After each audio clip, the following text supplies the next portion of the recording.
تو ابھی عید کا ذکر ہو رہا تھا، رمضان کا ذکر ہو رہا تھا، اور پھر فوراً اللہ تعالیٰ نے یہ فرمایا کہ اگر بندے مجھ سے پوچھیں میرے بارے میں تو کہہ دو میں قریب ہوں۔ کیا مانا؟ یہ نہ سمجھنا کہ رمضان کے بعد میں کہیں دور چلا گیا تم سے، ہاں تم دور گئے ہوئے تھے، میں نے تمہیں رمضان کے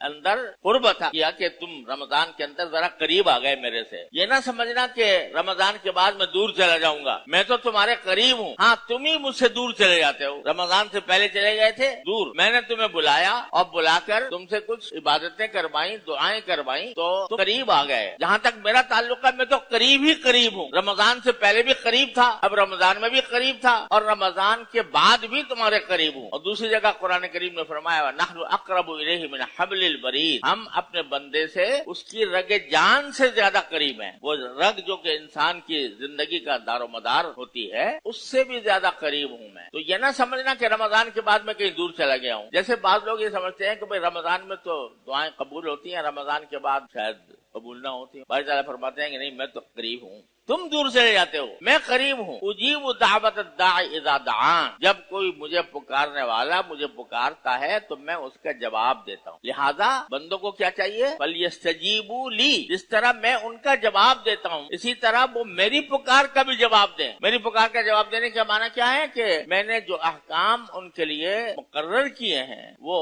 ان احکام کو بجا لیں، کہ آگے سر تسلیم خم کریں اور وہ مسلسل اللہ تبارک و تعالیٰ کے احکام کی پیروی میں زندگی گزارے ہیں۔ ٹھیک ہے نہ صحیح رات کو 20 رکعتیں پڑھ، رات کو 20 رکعتیں پڑھنے کی اب ضرورت نہیں رہی، جیسے کہ رمضان نہ صحیح روزہ رکھنا ویسے اب کوئی فرض نہیں رہا، تم نے جتنا فریضہ تھا الحمدللہ ادا کر دیا، اب اس کے بعد تمہیں روزہ رکھنے کی ضرورت نہیں۔ لیکن جو وہ احکام جو رمضان غیر رمضان دونوں کے لیے ہم نے عائد کیے ہیں کہ کم از کم 5 نمازیں تو جماعت کے ساتھ مسجد میں ادا کر لیا کرو، کم از کم جو اتنا کر لیا کرو کہ رمضان کے اندر کچھ صدقہ خیرات تم زیادہ کرتے ہو، زکوٰۃ ادا کرتے ہو، لیکن رمضان کے بعد بھی ایسا نہ ہو کہ بس تم اپنی جیب بند کر کے بیٹھ جاؤ کہ اب تمہیں کسی کے اوپر کوئی خرچ کرنے کی ضرورت نہیں ہے۔ ہم نے قرآن میں کریم میں کہا ہے کہ وَآتِ ذِی الْقُرْبَىٰ حَقَّهُ وَالْمِسْكِينَ وَابْنَ السَّبِيلِ، کہ تم اپنے رشتہ داروں کا بھی حق ادا کرو اور مسکینوں کا بھی اور مسافروں کا بھی۔ تو وہ حق رمضان کے ساتھ خاص نہیں ہے، وہ عام حالات میں بھی ہے۔ اسی طرح رمضان کے اندر کوشش مسلمان یہ کرتا ہے کہ بھئی اس سے کوئی گناہ نہ ہو، لیکن رمضان کے بعد بھی کہیں ایسا نہ سمجھنا کہ اب رمضان گزرنے کے بعد میں اللہ تعالیٰ دور ہو گئے معاذ اللہ، لہذا اگر کوئی گناہ کر لیا تو کوئی حرج۔ تو ہدایت یہ دی جا رہی ہے کہ ہم تو ہر وقت تمہارے قریب، جب چاہو پکار لو، جب چاہو میرے پاس آ جاؤ، جب چاہو میرے آگے اپنا سجدہ کر لو اور میرے قریب آنے کی کوشش کر لو۔ اور خلاصہ یہ کہ ہم نے تمہارے ذمہ کچھ تھوڑے سے کام رکھے ہوئے ہیں، تھوڑے 24 گھنٹے کا اندر اگر حساب لگاؤ 24 گھنٹے تمہارے اپنے ذاتی کاموں میں ہیں، تمہارے سونے میں ہیں، تمہارے کاروبار میں ہیں، تمہاری ملازمتوں میں ہیں، تمہاری زراعت اور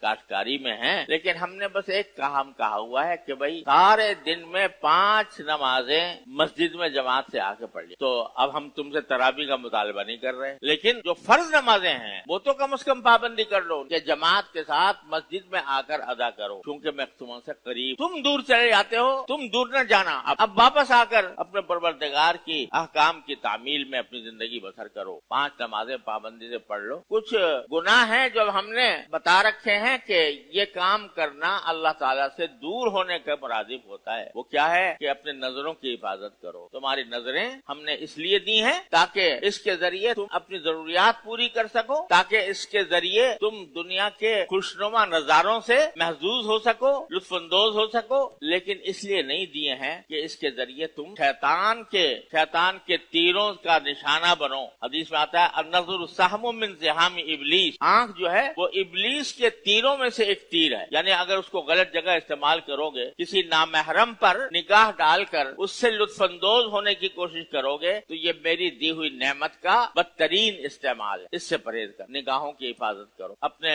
کانوں کی حفاظت کرو، وہی چیز سنو جو جائز ہے، گانا بجانا جو ہم نے منع کیا ہے اس کی طرف نہ جاؤ، اور اپنی زبان کی حفاظت کرو کہ زبان جو ہے اس سے جھوٹ نہ نکلے، اس سے غیبت نہ ہو، اس سے کسی کی دل آزاری نہ ہو، زبان کی حفاظت۔ تو جتنا بندہ اپنے نگاہوں کی، اپنی زبان کی، اپنے کان کی حفاظت کر کے زندگی گزارتا ہے،